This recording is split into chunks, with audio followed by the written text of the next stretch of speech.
inviting me. I'm delighted to be here.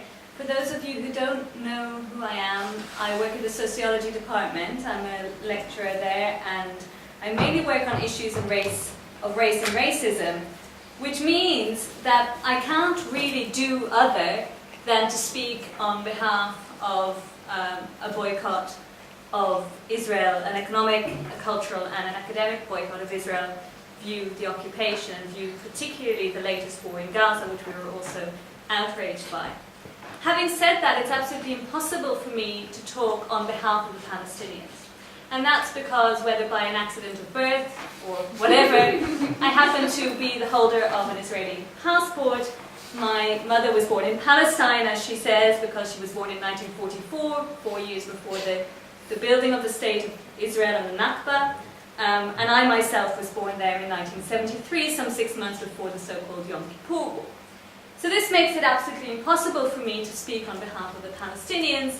And as uncomfortable as I am of speaking on behalf of the Israelis, I will at least admit that being the holder of such a passport and citizenship, and it's not just something that, I happen to have a passport and then I went away and I didn't have anything to do with the country. I speak Hebrew fluently.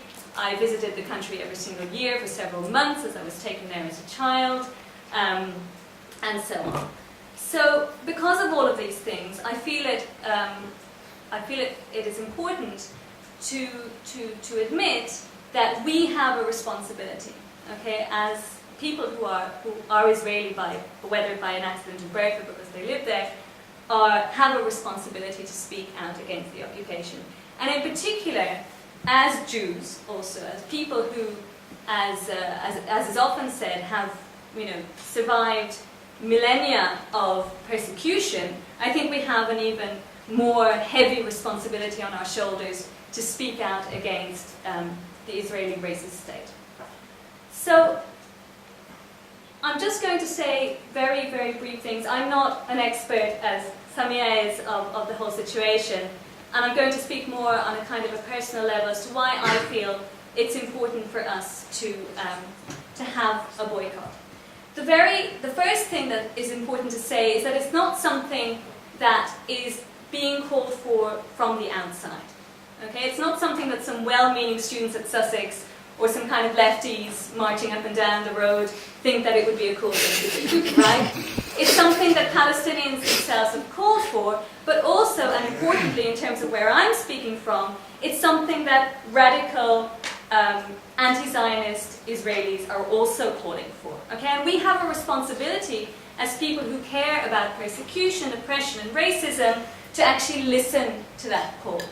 An example of one of the organizations that's calling for a boycott of Israel is the Israeli Committee Against House Demolitions. Note, the Israeli Committee Against House Demolitions, not the Palestinian Committee.